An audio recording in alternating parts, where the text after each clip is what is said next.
नमस्कार. आवाज महाराष्ट्रामध्ये तुमचं सगळ्यांचं स्वागत. आज आपण चर्चा करणार आहोत केंद्र सरकारने जी फेरविचार याचिका सर्वोच्च न्यायालयामध्ये मराठा आरक्षणाच्या निर्णयानंतर सर्वोच्च न्यायालयाच्या दाखल केली आहे याबद्दल की 102 जी घटना दुरुस्ती आहे त्या संदर्भातला अर्थ न्यायालयाने निकाल लावताना जो घेतला त्या संदर्भाने 102 घटना दुरुस्ती नेमकी काय सांगते आणि त्याबद्दल न्यायालयाने आपल्या निकालाच्या संदर्भातला फेरविचार करावा अशा संदर्भातली ही याचिका केंद्र सरकारने दाखल केली आहे.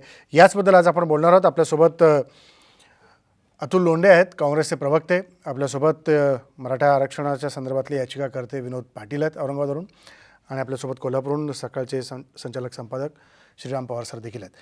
मला सुरुवात विनोद पाटील आपल्यापासून करायची आहे की 102वी घटना दुरुस्ती संदर्भातली ही फेरविचार याचिका केंद्र सरकारची, याच्यातून न्यायालय सकारात्मक विचार करून एखादी बाजूस पुन्हा एकदा समजून घेईल आणि याबद्दल आपलं मत व्यक्त करेल असं आपल्याला वाटतं का? निश्चित. आपण जर बघितलं 102व्या घटनाचा विषय काही नवीन नव्हता. ज्यावेळेस मुंबई हायकोर्टामध्ये वादविवाद सुरू होता त्या युक्तिवाद दरम्यान हा मुद्दा विरोधकांच्या वतीने काढण्यात आला की 102व्या घटना झाल्यावर राज्याला अधिकार नाही. मग यावर केंद्र सरकारच्या वतीने काही भाष्य करण्यात आलं आणि मुंबई हायकोर्टामध्ये तो शिक्कामोर्तब झाला आणि तो विषय मार्गी लागला. परत सुप्रीम कोर्टामध्ये हा विषय चर्चेला आला. मराठा आरक्षणाला विरोध करणारे एक ऍडव्होकेट आहेत तळेकर साहेब, त्यांनी ज्यावेळेस रिट पिटिशन केली त्यांनी हा मुद्दा मांडला की केंद्र सरकारला याच्यात पार्टी केलं पाहिजे, आणि त्यावेळेस न्यायालयाने सांगितलं गरज वाटली तर करून न्यायालयाने त्यांना पार्टी केलं. त्याच्यामध्ये एक अटॉर्नी जनरल ऑफ इंडिया म्हणजे जे लॉ ऑफिसर आहेत सुप्रीम कोर्टाचे, त्यांनी येऊन भाष्य केलं की हा अधिकार राज्याला आहे. त्याचबरोबरीने मी ज्यावेळेस काउंटर अफिडेव्हिट दाखल केलं तर कनुमुई नावाचे एक खासदार आहेत, ज्या अण्णा द्रमुकच्या नेत्या आहेत, त्यांनी या समितीला प्रश्न विचारला होता की हे अधिकार ज्यावेळेस आपण घटना दुरुस्ती करू राज्याला राहील का राज्याचे निघून जातील. त्याला केंद्रीय मंत्र्यांनी उत्तर दिलं होतं की हे अधिकार राज्याला राहतील, काढण्यात आलेले नाही. हा सगळा प्रवास झाल्यानंतर देखील आता न्यायालयाला फार वेगळी गरिमा आहे, वेगळे अधिकार आहे. त्यांनी 2 न्यायमूर्तींनी मान्य केलं आणि 3 न्यायमूर्तींनी मान्य केलं नाही. 2 न्यायमूर्तींनी जजमेंट देताना सांगितलं की होय राज्याला अधिकार आहे. 3 न्यायमूर्तींनी सांगितलं की राज्याला अधिकार नाही. मग यानंतर मागच्या 3-4 दिवसामध्ये खरं तर समाज म्हणून आम्हाला अशी अपेक्षा होती की महाविकास आघाडी व भारतीय जनता पार्टी हे दोघंही याची जबाबदारी स्वीकारून काहीतरी पर्याय आम्हाला देतील. पण 1 तासाच्या आतच, म्हणजे मी अगदी वेळ सांगतो, 1 तासाच्या आतमध्ये महाविकास आघाडीची पत्रकार परिषद झाली. त्यांनी हात वर केले, त्यांनी सांगितलं ही जबाबदारी केंद्राची आहे. कुठलाही पर्याय सांगितलं नाही, कुठलं आश्वासन दिलं नाही. अगदी 10 मिनिटानंतर भारतीय जनता पार्टीची पत्रकार परिषद झाली. त्यांनी हात वर केले, त्यांनी सांगितलं आमचा संबंध या राज्याचा संबंध आहे. मग कोरोनाच्या महामारीमध्ये हळूहळू आंदोलन निषेध सुरू झाले. तर या पार्श्वभूमीवर कदाचित काल केंद्र सरकारच्या वतीने न्यायालयाला सांगण्यात आलं, विनंती करण्यात आली की 102 घटना याचे अधिकार हे राज्यालाच अबाधित राहतील, हे आम्ही घेतलेले नाही. आणि आपण जर बघितलं की सुप्रीम कोर्टमध्ये रिव्ह्यू पिटिशनमध्ये अनेक निर्णय बदललेले आहेत. 2 न्यायमूर्तीचे निर्णय 5 न्यायमूर्तींनी बदलले, स्वतःचे घेतलेले निर्णय बदललेले आहेत. आणि जर घटना करणारं जे सभागृह आहे किंवा कायदा करणारं जे सभागृह आहे लोकसभा, आणि या सभागृहामध्येच जर केंद्र सरकारने जर कळवलं असेल की हा अधिकार राज्याला आहे तर एक फार मोठा प्रश्न आमचा मार्गी लागेल. परंतु आता आहे इच्छाशक्तीचा विषय की याच्यामध्ये जर इच्छाशक्ती असेल, केंद्र सरकारने जसं दाखल केलं त्यांनी एका विषयापुरतं केलं. राज्य सरकारने दाखल करत असताना रिव्ह्यू मध्ये 3 विषय त्या ठिकाणी घ्यावा लागतील. म्हणजे 2 विषय जर अधिकार राज्याला आहे तर राहिलेल्या 2 विषयाची जबाबदारी राज्याची फिक्स होईल. जर केंद्राला अधिकार आहे तर 3ही विषयाची जबाबदारी केंद्रावर फिक्स होईल.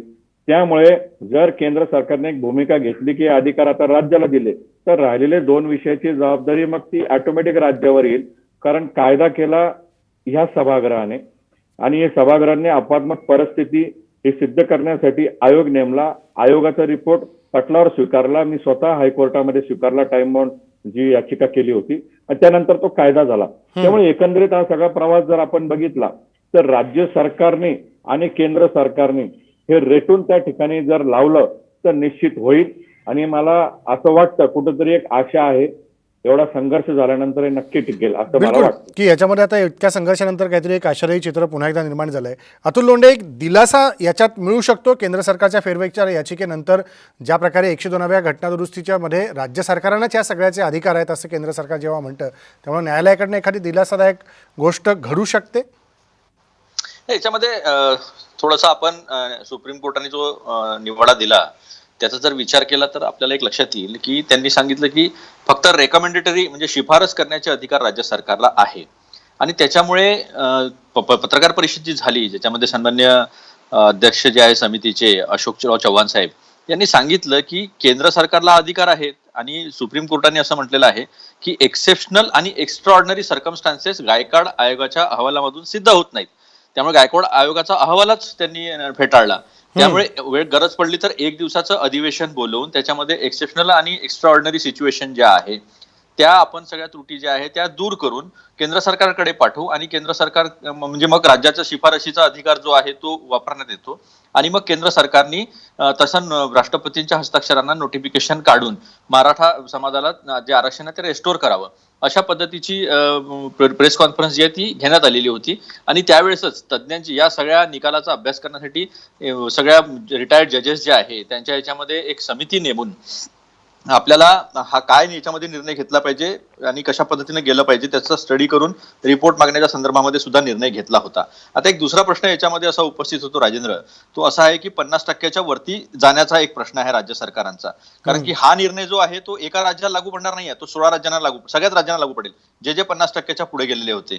असा आयसोलेशन मध्ये कुठलाही निर्णय घटनापीठाचा राहू शकत नाही. कारण की शेवटी हा कॉन्स्टिट्युशनल मॅटर प्रश्न झालेला, हा संविधानिक प्रश्न झालेला आहे. त्यामुळे पुढे जाण्यासाठी इंद्रसानीचा जो रिपोर्ट आहे त्या रिपोर्टच्या तो जो निकाल होता त्या निकालाच्या अनुषंगानं ते 9 जजेसचं हे होतं, खंडपीठ होतं. 12 जजेसचं खंडपीठ अपॉइंट करून त्याला सारावं लागेल किंवा पार्लमेंटमध्ये संसदेमध्ये, फक्त लोकसभा नाही त्याला राज्यसभेची पण आपल्याला मंजुरी घ्यावी लागेल. आणि हे सगळं चक्र पूर्ण जर पार्लमेंटमध्ये केलं तर इंद्रसानीची जी मर्यादा जी 50%ची दिली आहे ती आपल्याला पार पाडता येईल. कारण की हा निकाल आयसोलेशन मध्ये आपण कसा बघायचा, जर सुप्रीम कोर्टाने ईडब्ल्यूएसचं केंद्रातलं 50% वरचं आरक्षण ठेवलं तर मग इंद्रसानीच्या केसमधला तो निकाल आहे तो त्यांनी फेटाळला का, या अनुषंगाने सुद्धा केंद्र सरकारला या पुनर्विचार याचिकेमध्ये या प्रश्नांचाही विचार जो आहे तो सर्वोच्च न्यायालयाला करावा लागणार आहे. आणि मग तसं जर नसेल तर येणाऱ्या अधिवेशनामध्ये तशी घटना दुरुस्ती करून घ्यावी लागेल. शेवटी सुप्रीम कोर्ट काय आहे तर supreme court is guardian of the constitution. It can interpret the constitution only, it cannot make a law करण्याचा अधिकार हा पार्लमेंट संसदेचा आहे. तो वैध आहे की अवैध आहे ठरवण्याचा अधिकारच सुप्रीम कोर्टाला आहे. त्यामुळे या दोन गोष्टी ज्या आहे या दोन गोष्टी या पुनर्विचार याचिका जी आहे, रिव्ह्यू पिटिशन जी आहे याच्या अनुषंगानं झाली पाहिजे. आणि ही पुनर्विचार याचिकेचा जो स्पेस निर्माण झालेला आहे तो 3-2 असा निकाल लागल्यामुळे झालेला आहे. त्यामुळे या पद्धतीनं सुद्धा पुढे गेलं पाहिजे असं सुद्धा आपली मागणी आहे. या याच्यात देखील काही गोष्टी पुढे सुनावणीच्या दरम्यान काय काय येतील हेही पाहावं लागणार आहे. आणि त्याच्यात पुढे अजून न्यायालय या सगळ्या बाबतीमध्ये जे काही मुद्दे केंद्र सरकारकडनं उपस्थित केले गेले त्याच्यात काय म्हणतं हेही आपल्याला पुढच्या सुनावणीच्या काळामध्ये जेव्हा हे सुनावणी होतील तेव्हा लक्षात येईल. आपल्यासोबत विनायक मेटे देखील आलेले आहेत, शिवसंग्रामचे संस्थापक आहेत. विनायक मेटे, तुमचं म्हणणं काय, ज्या प्रकारे केंद्र सरकारने आता ही भूमिका घेतली आहे ही तेव्हाच घ्यायला पाहिजे होती की याला थोडा उशीर झाला असं वाटतं तुम्हाला? माझा आवाज येतोय का? येतोय. बघा, सगळ्यात महत्वाचं असं आहे की केंद्र सरकारनं जी भूमिका घेतलेली आहे त्याचं मनपूर्वक स्वागत केलं पाहिजे, नंबर 1. नंबर 2 मुद्दा असा आहे की केंद्र सरकारने उशीर वगैरे काही केलेला नाहीये. केंद्र सरकारने सुरुवातीपासूनच ही भूमिका घेतलेली आहे आणि ती कोर्टामध्ये सुद्धा मांडलेली आहे. परंतु दुर्दैवाचा भाग असा आहे की केंद्राच्या बद्दल आणि बाकीच्या बद्दल राज्य सरकारने हे सातत्यानं विपर्यास त्या गोष्टीचा केला आणि चुकीची माहिती सातत्यानं सांगत गेले. केंद्रामध्ये सर्वोच्च न्यायालयामध्ये जेव्हा मराठा समाजाच्या आरक्षणाचा विषय गेला तेव्हा राज्य सरकारने 102च्या घटना दुरुस्तीच्या बद्दल त्यांना जर शंका वाटत होती तर त्यांनी त्याला आव्हान द्यायला पाहिजे होतं, याचिका करायला पाहिजे होतं. पण ती याचिका सर्वोच्च न्यायालयामध्ये आपल्या राज्य सरकारनं केली नाही. ती याचिका केवळ आणि केवळ शिवसंग्रामनं केली आणि शिवसंग्रामला सातत्यानं काही लोक सरकारधार्जिणे जे असतात ते बीजेपी म्हणतात, पण शिवसंग्रामनंच केंद्र सरकारला 102च्या घटना दुरुस्तीमध्ये पार्टी केलं, ते राज्य सरकारनं केलं नाही, हे लक्षात घ्या म्हणजे साहेब. आणि म्हणून त्या संदर्भामध्ये जेव्हा मराठा आरक्षणाची सुनावणी झाली, 102च्या घटना दुरुस्तीची सुनावणी झाली, त्याच वेळेस असं जेव्हा सर्वोच्च न्यायालयाने केंद्राला सांगितलं की तुम्ही तुमची भूमिका मांडा, तेव्हा केंद्राच्या अटर्नी जनरलनी ही भूमिका मांडली की राज्याचे अधिकार तसेच अबाधित आहेत, राज्याचे अधिकार कोणतेही काढलेले नाहीत, ही भूमिका त्यांनी मांडली. तसं डॉक्युमेंट सुद्धा आहे. परंतु जेव्हा जी शिवसंग्रामने तीच भूमिका मांडली, परंतु दुर्दैवाने जेव्हा निकाल आला तेव्हा जे घटनापीठामध्ये 5 न्यायमूर्ती महोदय होते, त्यांच्यामध्ये त्या संदर्भामध्ये मतभेद झाले आणि 3 न्यायमूर्तींनी वेगळं मत दिलं. बरोबर आहे. 3-2 3-2 नुसार हा निकाल लागला, तुम्ही म्हणता त्याप्रमाणे. अतुल लोंढे, तुम्हाला काय म्हणायचं होतं? तुमचं म्हणणं मांडणं, मला श्रीराम सरांकडे जायचं. हा, 2 मुद्दे सर्वोच्च न्यायालयाने अतिशय स्पष्टपणे मांडले की गायकवाड आयोगाचा अहवाल जो आहे त्या अहवालामध्ये एक्स्ट्राऑर्डिनरी आणि एक्सेप्शनल सिच्युएशन सिद्ध होत नाही, त्यामुळे गायकवाड आयोगाचा अहवालच फेटाळला. त्यामुळे ते तत्कालीन मुख्यमंत्री देवेंद्र फडणवीस जे म्हणत होते की कायद्याच्या याच्यावर टिकणारं असं वगैरे आम्ही आरक्षण दिलं, तो मुद्दा स्वतः सर्वोच्च न्यायालयानेच खोडला. दुसरी गोष्ट, जेव्हा 102व्या घटना दुरुस्तीप्रमाणे राज्य सरकारांना अधिकार आहे किंवा नाही असा कॉन्स्टिट्युशनल मुद्दा उपस्थित झाला, त्यावेळेस अटॉर्नी जनरलनी व्यक्तिगत माहिती देण्याचा त्यांना अधिकार नसताना, कारण की ते सरकारचे वकील अटॉर्नी जनरल म्हणून उभे होत असताना त्यांनी असा प्रश्न उपस्थित केला की माझं वैयक्तिक मत आहे की राज्य सरकारनं असा अधिकार नाही, केंद्राकडे आहे. नंतर त्यांनी ती भूमिका, जेव्हा महाराष्ट्राच्या सभागृहात अधिवेशन सुरू होतं, महाराष्ट्राच्या सभागृहामध्ये अशोक चव्हाण साहेबांनी तो प्रश्न उपस्थित केला, त्याच्यानंतर मग ती भूमिका जी आहे ती मांडण्यात आली. यांची जरी याचिका असली तरी ही या भूमिकेचा प्रवास जो आहे तो असा आहे आणि या 2 मुद्द्यावर हा निकाल जो आहे तो आलेला आहे. त्यामुळे पार्लमेंटचा अधिकार हा आता केंद्र सरकारकडे आहे आणि पार्लमेंटचा अधिकार आणि पुनर्विचार याचिका या दोन पैकी मार्ग जो आहे तो काढण्याचा अधिकार मात्र केंद्र सरकारला कॉन्स्टिट्युशनली आहे, हे पक्क. ठीक आहे श्रीराम सर, ज्या प्रकारे आता ही याचिका, फेरविचार याचिका आलेली आहे केंद्र सरकारकडून, याच्यातनं नेमका काय पुढे विचार होऊ शकतो?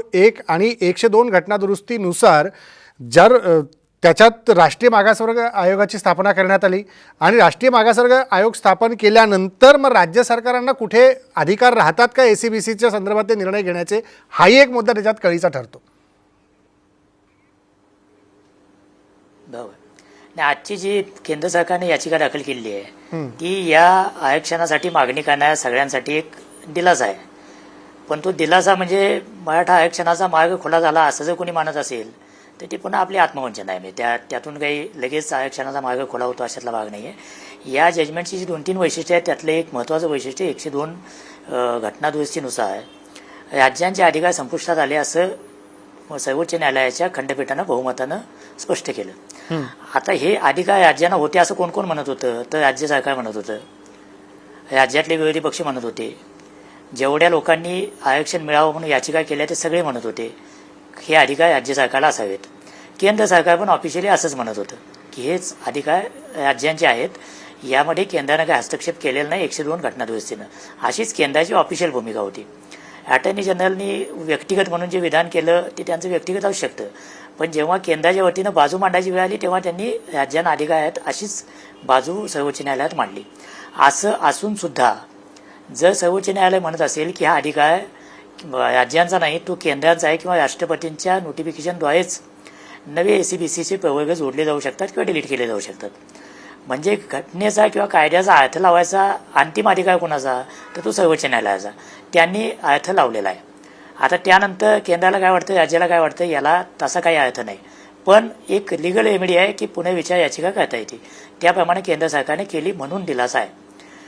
पुनर्विचार याचिकेचा निर्णय काय लागेल ह्या सांगणं खरंच कठीण आहे. याचं कारण यापूर्वी अशा प्रकरणांमध्ये कोर्टाने आपले निकाल बदललेले पण आहेत आणि अगदी फार सुनावणी न घेता आता यात पुन्हा विचार करण्याची आवश्यकता नाही म्हणून फेटाळून पण लावले आहेत. हे दोन्ही प्रकारची उदाहरणं आहेत.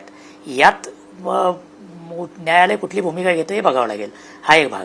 पण तशी समजा न्यायालयानं भूमिका घेतली, वादाघात आपण असं समजून चाललो की केंद्र सरकारची भूमिका सर्वोच्च न्यायालयानं उचलून धरली आणि हा अधिकार राज्याला असं मान्य केलं. तर त्यामुळं मराठ्यांना आरक्षण मिळतं का, तर लगेच त्यामुळे आरक्षण मिळत नाही, कारण पुन्हा 50% अट कायम आहे आणि 50% अट जरी पुन्हा केंद्र सरकारनं उदार होऊन शिथिल केली वादाघाता, आणि ती अट पुन्हा या देशातल्या जवळपास 15-16 राज्यांसाठी अडचणीची ठरणार आहे. त्यामुळे केंद्र सरकारनं असं ठरवलं की ही अट शिथिल करायची आहे. तरीसुद्धा मराठ्यांना आरक्षण मिळण्यात आणखी एक अडचण येते, ती म्हणजे मागास असल्याचं सिद्ध करावं लागेल आणि गायकवाड आयोगानं ते सिद्ध केलं असं महाराष्ट्र मानत होता, ते सर्वोच्च न्यायालयानं नाकारलेलं आहे. त्यामुळे पुन्हा नव्यानं मागास असल्याचं सिद्ध करणारे निकष, मला असं वाटतं की याच्यातली रेमेडी ही केवळ 102 घटना दुरुस्तीची नाही, तो केंद्र आणि राज्य सरकारमधल्या संबंधाचा, या देशाच्या फेडरल स्ट्रक्चर संबंधातला मुद्दा आहे आणि तो एकदाचा निकालात निघाला पाहिजे आणि तो राज्याच्या बाजूने निकालात निघाला पाहिजे असं मला वाटतं. कारण राज्यांना जर हे अधिकार नसतील तर फार कठीण आहे यापुढे कोणाला आरक्षण मिळणं आणि सामाजिक न्यायाची भाषा यापुढे करणं. त्यामुळं तो अधिकार राज्यांच्या पातळीवर असायला पाहिजे. या दृष्टिकोनातून केंद्रानं टाकलेलं पाऊल योग्य आहे. समजा सर्वोच्च न्यायालयानं ही याचिका नाकारली केंद्राची, तर केंद्रानं घटना दुरुस्तीत नव्यानं दुरुस्ती करून 102 मध्ये जिथं राष्ट्रपती आहे तिथं गव्हर्नर असा शब्द घालून हा प्रॉब्लेम सेटल करता येणं शक्य आहे. ते केंद्राचा अधिकार आहे आणि त्यासाठी राज्यानं, फक्त महाराष्ट्रानं नव्हे तर या देशातल्या ज्या ज्या राज्यांमध्ये या दुरुस्तीनं अडचण येणार आहे त्या सगळ्या राज्य सरकारने, तिथल्या राजकीय व्यवस्थांनी केंद्रावर यासाठी दबाव आणला पाहिजे. हा याच्यातून सुटकेचा एक मार्ग आहे, पण त्याच्यातून मराठ्यांचं किंवा कुठल्याही नव्या समूहाचं आरक्षणाच्या बॅकेटमध्ये जाण्याचा मार्ग मोकळा होत नाही. त्यासाठीच्या बाकीच्या निकषांनाही पूर्ण करावं लागेल.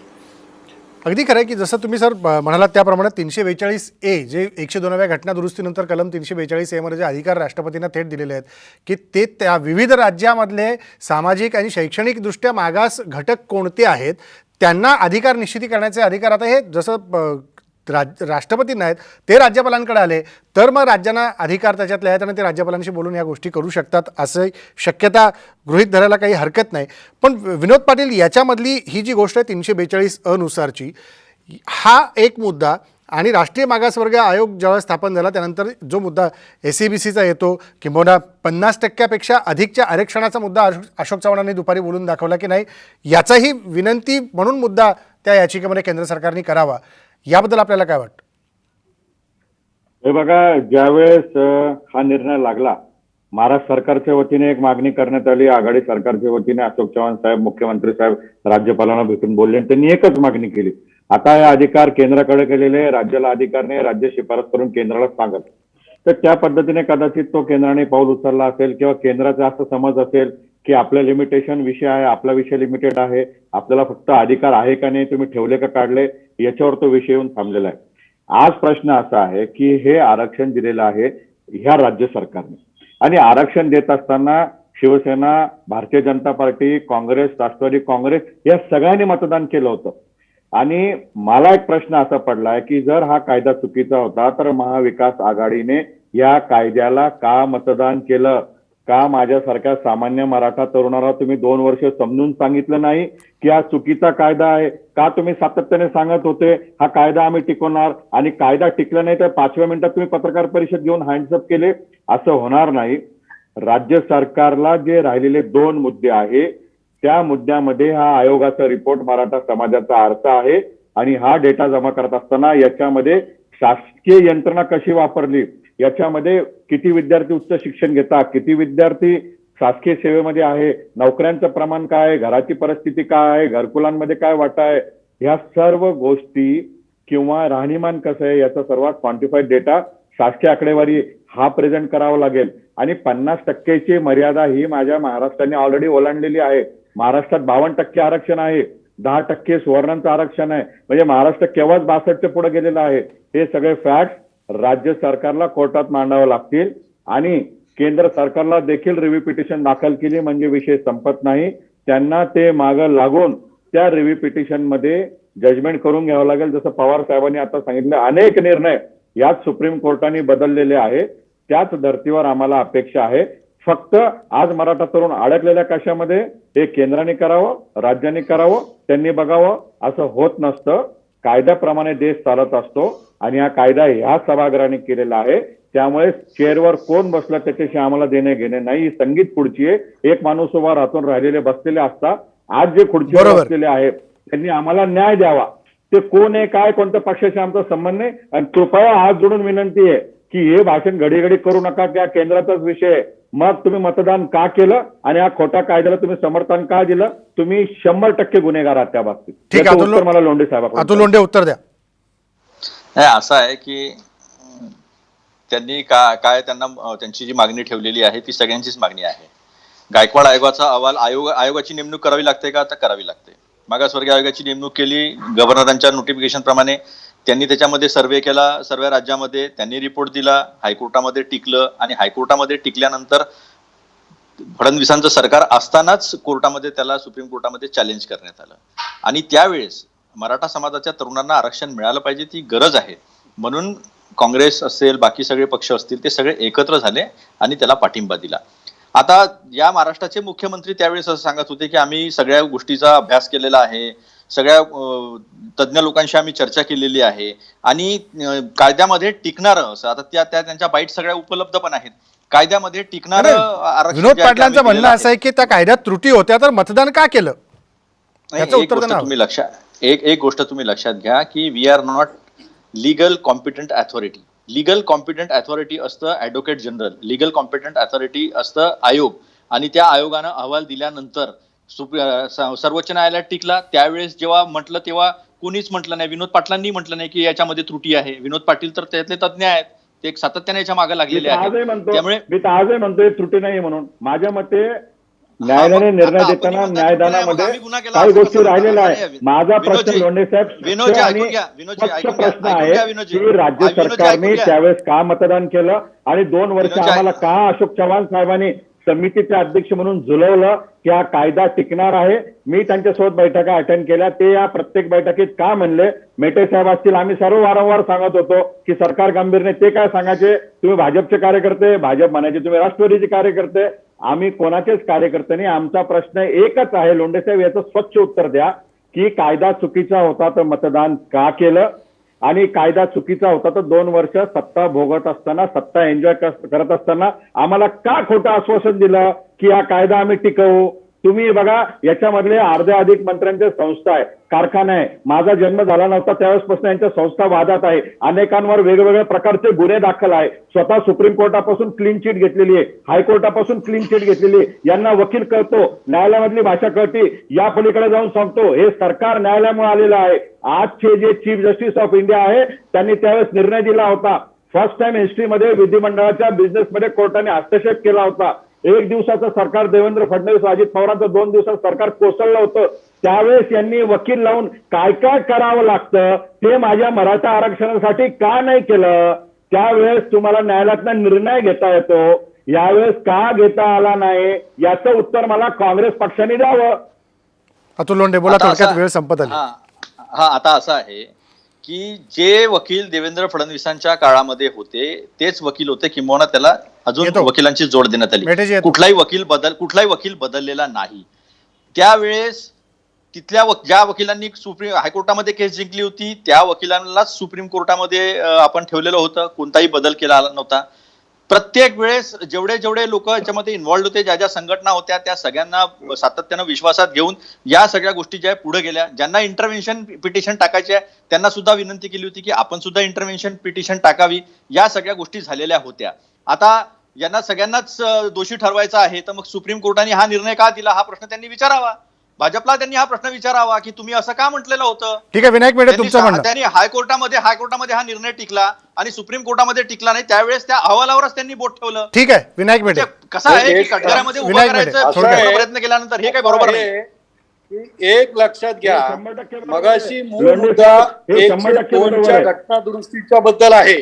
त्या 102च्या घटना दुरुस्तीच्या बद्दल मगाशी जे पवार साहेब बोलले की त्याच्याबद्दल मी थोडंसं बोलतो की 102च्या घटना दुरुस्तीच्या बद्दल जी याचिका रिव्ह्यू पिटिशन दाखल केलेलं आहे ते जर स्वीकारलं आणि त्याच्यामध्ये सुनावणी झाली आणि ते मान्य झालं आणि जर निकाल दिला, राज्याला अधिकार आहेत, त्यांचे अबाधित आहेत, तर फार मोठा मराठा समाजालाच नाही, महाराष्ट्रात नाही तर पूर्ण देशाला तो फार मोठा दिलासा मिळणार आहे. मराठा समाजाला म्हणजे राज्याला अधिकार दिले म्हणजे राज्य आरक्षण देऊ शकतं, आरक्षण कुणाला देता येतं तर पहिलं मागास सिद्ध करावं लागेल. तर मागास सिद्ध करण्याचं काम गायकवाड आयोगानं केलेलं आहे. म्हणजे गायकवाड आयोग हे तो परत आपल्याला ओपन करता येऊ शकतो राज्याला. हा भाग त्याच्यावर कुणी याचिका करतेल वगैरे ती काय करायचं ते चालत राहील, त्याच्याबद्दल काही प्रश्न नाही. परंतु फार मोठा त्याच्यामध्ये एक मोठा दिलासा मिळेल आणि मराठा समाजाला आरक्षण मिळण्याचा एक 50% आपण मार्ग मोकळा होईल. प्रश्न फक्त एकच येईल की 50%च्या मर्यादेचं काय करायचं आणि त्याबद्दल राज्य सरकारनं काय भूमिका घ्यायची. राज्य सरकार फक्त जी महत्वाची त्यांची जबाबदारी आहे ती पार पाडण्याच्या ऐवजी हे केंद्राने केलं पाहिजे, ते केंद्राने ढकललं पाहिजे, केंद्राची चूक आहे, देवेंद्र फडणवीसाची चूक आहे, एवढं फक्त बोलत बसतात. म्हणून विनोदनं मगाशी जे सांगितलं ती कायदा करत असताना हे गप्प का बसले. शिवसेना तर सत्तेमध्ये होती, ते कायदा करण्यामध्ये पास करण्यामध्ये पुढाकार घेत होते. आता मात्र मोठं तोंड सोडून बोलतात की कायदा चूक आहे, देवेंद्रजीने असं केलं तर मग त्यावेळेस काय झोपा काढल्या का तुम्ही. हा प्रश्न महत्वाचा येतोच ना. त्यामुळे आता या गोष्टी करण्याच्या पेक्षा केंद्रानं जी याचिका दाखल केली त्याला मदत करण्याची भूमिका ही राज्य सरकारनं घेतली पाहिजे. आणि 50%च्या बद्दल जी इंदिरा साहनीचं जजमेंट आहे त्या जजमेंटला हे अतुलला मी सांगेल की अतुलनी अशोकराव चव्हाणला जरा सल्ला चांगला द्या, का त्यांना कोण सल्लागार आहे ते माहिती नाही. त्यांच्यासारखं मातीत घालायचं काम हे आरक्षण दुसरं कुणीही केलं नाही आणि त्याला बळी पडायचं काम मुख्यमंत्र्यांनी केलंय, उद्धवजी ठाकरे. ठीक आहे. त्यामुळे इंदिरा साहनीच्या बद्दल मला बोलायचं समिती आधी नेमली आहे, त्या समितीनं अभ्यास करून हा रिपोर्ट दिला पाहिजे आणि 50%च्या वरती कसं आरक्षण करता येईल ते पाहिलं पाहिजे, असं माझं मत आहे. अतुल लोंढे, थोडक्यात मला कार्यक्रम संपवायचा, सरांकडे जायचं थोडक्यात. नाही, विनायक मेटे साहेबांना माहिती आहे की बेसिक स्ट्रक्चरचा पार्ट कॉन्स्टिट्यूशनचा जो आहे तो तिथे ऍज इट इज आहे. Federal structure is a part of a basic structure. आता याच्यामध्ये पार्लमेंट आता नऊ जजेसच्या खंडपीठाने इंदिरा साहनीचा तो निर्णय दिलेला आहे. तो बदलावायचा असेल तर 12 सदस्यांचं किंवा 11 सदस्यांचं संपूर्ण फुल बेंच जो आहे तो बसवावा लागेल. आणि हे जर नसेल करायचं तर ऐकून घ्या सर, ऐकून घ्या मेटे साहेब, ऐकून घ्या ना सर, ऐकून घ्या. मी तुम्हाला कॉन्स्टिट्युशनल पोझिशन सांगतोय आणि ही जेवढे कोणते तुमचे तज्ञ असतील त्यांना विचारून घ्या चुकलं असेल तर. आता याच्यामध्ये पार्लमेंटचा मेजर रोल आहे. ज्या पद्धतीनं ते म्हणतात याचिका करा, 12 जणांच्या बेंचसाठी याचिका करा, त्याप्रमाणे मराठा आरक्षण शेड्यूल लाईन मध्ये टाकून द्या, मराठा आरक्षण शेड्यूल लाईन मध्ये टाकून द्या, किंवा इंदिरा साहनीचा निकाल जो आहे तो पार्लमेंटने फिरवून दाखवा. आम्ही सपोर्ट करू पूर्ण पार्लमेंटमध्ये सुद्धा. ठीक आहे. पुढे काय होतं, पुढे काय होतं आपण निश्चितपणे पुढे काय काय होतं त्याची चर्चा करत राहूया.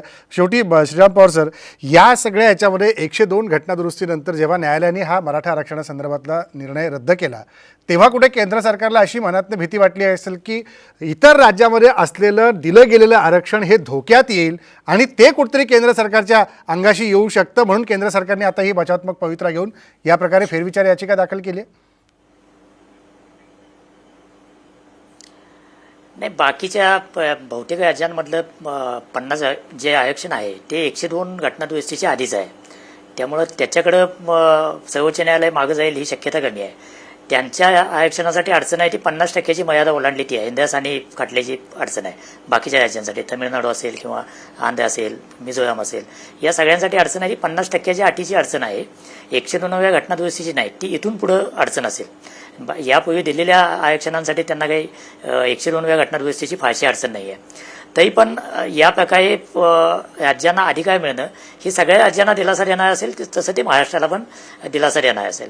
आपण हा निकाल लागल्यापासून जे महाराष्ट्रात बघतो आहोत ते फक्त मराठ्यांचं आरक्षण दुसऱ्यामुळं काढून घेतलं आणि मी मात्र तुमच्यासोबत आहोत असं सांगण्याची जी काय अहमहिका लागलेली आहे ती मला वाटते की महाराष्ट्रासाठी आणि मराठा समाजासाठी दुर्दैवी आहे. यातनं आता सगळ्यांनी बाजूला पडावं. सगळ्यांचे राजकीय रंग पुरेसे स्पष्ट झालेले आहेत. कोण कुणाच्या बाजूचा आहे, कोण कुणाच्या विरोधातला आहे. मला वाटते की त्याच्यात आता पडण्यात काय अर्थ नाही आहे. प्रश्न स्पष्ट आहे की एक तर राज्याला अधिकार मिळाला पाहिजे.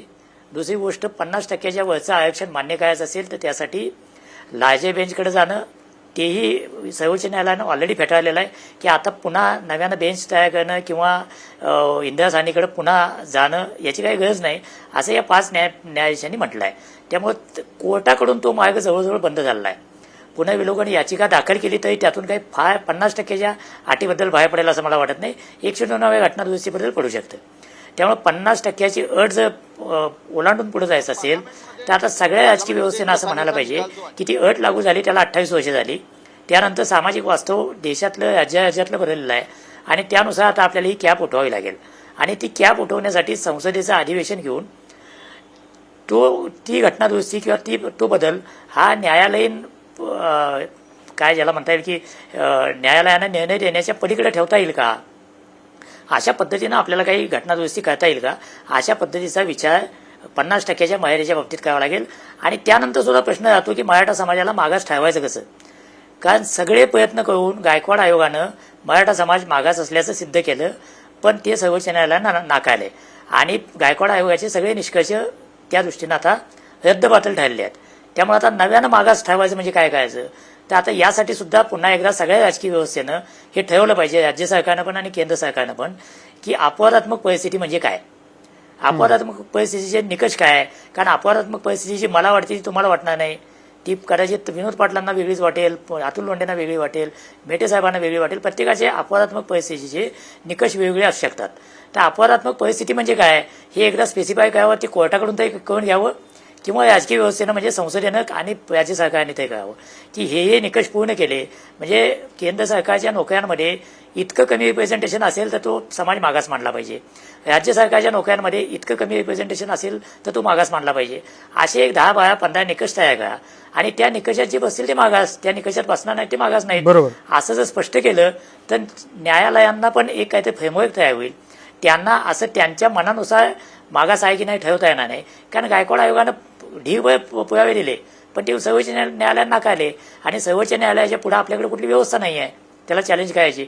त्यामुळं सर्वोच्च न्यायालयानं काय कुठल्या निकषावर निर्णय द्यावा याचे निकष संसदेला ठरवता आले तर या तीनही गोष्टी केल्या पाहिजेत. 50%ची कॅप उठवणं, मागास किंवा अपवादात्मक परिस्थिती ठरवायची कशी याचे निकष ठरवणं आणि राज्यांचे अधिकार त्यांना पुन्हा बहाल करणं, या तिन्ही पातळ्यांना विचार व्हायला पाहिजे. आणि तो करत असताना हा कायदा फडणवीस सरकारने केला का की या उद्धव ठाकरेच्या सरकारने तोच कायदा पुढे घेऊन गेले का, यासारखा वाद घालण्यात काय अर्थ नाही. मला वाटतं की या राज्यातल्या सगळ्या राजकीय पक्षांनी हा कायदा मान्य केला होता. त्यामुळे जर पराभव झाला असेल तर तो सगळ्या राजकीय पक्षांचा आहे. त्यात अचा पराभव आणि बचा पराभव असं म्हणायचं काय नाही. त्याच्या पलीकडे आता उठून आरक्षण देण्यासाठीचे जे अडथळे आहेत त्यातून बाहेर पडायचा प्रयत्न केला पाहिजे आणि 102व्या घटना दुरुस्तीतला राज्यांना अधिकार आहे असं केंद्र सरकार म्हणतंय, ते त्या दिशेने टाकलेलं एक पाऊल आहे असं मला वाटतं. बिलकुल. धन्यवाद सर. आत्ता पुढे सुप्रीम कोर्ट याचा विचार कसा करतं हे आपल्याला बघायला महत्त्वाचं असेल. धन्यवाद विनोद पाटील, धन्यवाद अतुल लोंढे, विनायक मेटे, आपण सगळेजण आलात आणि चर्चेत सहभागी झालात त्याबद्दल. आजच्या या फेरविचार याचिकेच्या वर पुढे सुप्रीम कोर्टात काय काय चर्चा होते याबद्दलचेही मुद्दे आपण पुढच्या सुनावणीच्या दरम्यानच्या काळात आलेल्यानंतर चर्चेला निश्चितपणे घेऊ आणि त्याच्यावरही वेगळी चर्चा होऊ शकते. आता इथं थांबू. धन्यवाद.